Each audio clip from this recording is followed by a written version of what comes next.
welcome back to my channel. Today, we're going to be talking about a film from a few months ago, Ava. Before we begin, let me know in the comments if you were looking forward to this or what your thoughts were if you've seen it already. And make sure to give this a thumbs up if you like these reviews, because it helps me out immensely if you do that. Also, if you're new here and you like movies, please consider hitting that subscribe button so you can stay up to date with reviews of new releases and some classics. But now, let's jump right into it. This action thriller stars Jessica Chastain as Ava, an assassin who encounters one moral dilemma after the next, the most recent of which being talking to her targets before killing them. When one job goes horribly wrong, she finds herself struggling for her life while she attempts to make amends with her family. This is directed by Tate Taylor, who also directed The Help, Get On Up, and most recently, Ma from last year. It was released on VOD in September and was a massive hit. It's apparently done the best for a non-premium VOD release this entire year. And then Netflix picked it up recently, which is how I checked it out, and in the span of one weekend, it's, as of now, trending at #1 for Netflix's top 10. So this year's been kind to this movie. And it has quite a cast. In addition to Jessica Chastain, you have Gina Davis as her mom, which is some brilliant casting, by the way, as well as Common as her sister's fiance, John Malkovich as her boss, and Colin Farrell as Malkovich's boss. You also have Diana Silvers, who was one of the leads from Ma, and had a fantastic supporting role in Booksmart, also from last year, as Farrell's daughter. So it's a great cast all around. Unfortunately, they all pretty much go to waste, because I found this movie to be a massive disappointment. I'll actually give this credit because in terms of storytelling, it tries. I like how it gives Ava all this baggage and tries to make her this really layered character. She's damaged emotionally, she doesn't have great relationships with her sister or her mother, she has this history with her sister's fiance, plus there's the fact that she has this moral dilemma with her targets. However, this doesn't really give us a chance to explore her psyche so much, or give us a chance to emotionally connect with her, because a lot of this film is full of exposition. It's a 97-minute movie, and a little more than half of it is characters just explaining how they feel, or going into these long monologues telling us their entire history. And I get it's trying to give us a lot so we can see how complex these characters are, but the thing is, once it tells us something, it moves on, and we don't get too many chances to see these characters express their emotions so much. We never get anything through facial expressions, body language, or anything where we get to see the characters actually show us how they feel. It breaks that show don't tell rule of film so many times, and seems to think that long-winded speeches of characters explaining their life story is simply enough to form an emotional connection. And it seems like the actors kind of knew what kind of movie this was, because most of them seemed totally disinterested to be there. All the actors involved are fantastic in general, but most of them did not seem like they were trying here. Like, Jessica Chastain is usually very reliable and almost always turns in a solid performance even when the movie itself is so-so. But her performance here seemed completely phoned in, which I never thought I'd say. Her delivery just seemed so half-hearted, and at times like she was just reciting dialogue rather than acting it out. I don't know if it's just because she was trying to take on that cold, distant killer sort of trope and it just came off the wrong way, but it unfortunately comes off like she just didn't want to be there. I also didn't particularly care for Common, who comes off as very melodramatic and unconvincing, providing a lot of the long-winded speeches that I mentioned earlier. And a lot of the scenes of him and Chastain just come off as kind of hokey. And Colin Farrell wasn't so great either, also trying to play into this cold, distant trope as well, but again, it just doesn't work. His facial expressions were mostly blank, and a lot of his delivery was very monotonous. And it's a shame because both Common and Farrell are solid actors. The only two who I thought weren't bad were Gina Davis, who was nice to see pop up as she's been barely in anything these days, as well as John Malkovich. Now, I'm not saying they were amazing or anything, but they were by far the two most expressive of everyone in the cast. Though the motivations here for everyone aren't always the clearest to me. The biggest reason Ava's in danger is because she talks to her targets before she kills them.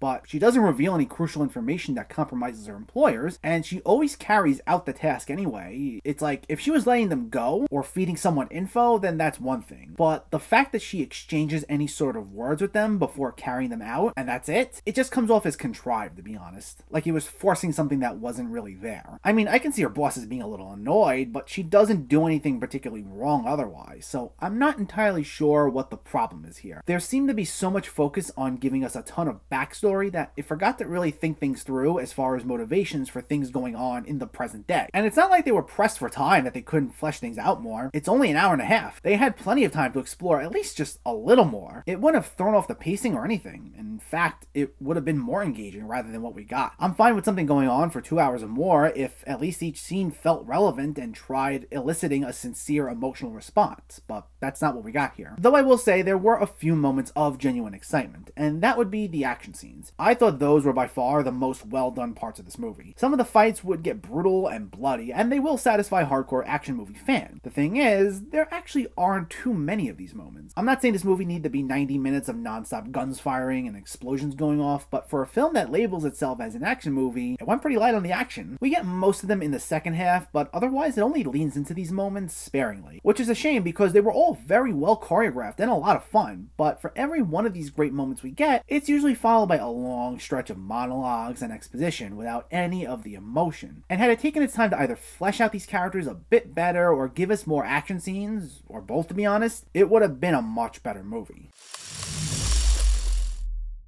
One of the biggest hits of the year, and this turns out to be a massive disappointment. It squanders a great cast, most of whom seem really disinterested to be there, and instead it focuses so much on exposition that it skimps out on the action, motivations, and character development. It's a film that tries, but ultimately it just missed its mark. I really wouldn't recommend this one, as there are plenty of movies that did this much better. Ava gets a 4 out of 10. So let me know, did you see Ava, or are you planning to see it, and what were your thoughts? Did you like the action? Did the story work for you at all? And what's your favorite Jessica Chastain movie? Let me know in the comments below. If you enjoyed this video, please like it and share it, and for more movie reviews and film discussion, please make sure to hit that subscribe button to stay updated. Thanks for watching everyone, and I'll catch you next time.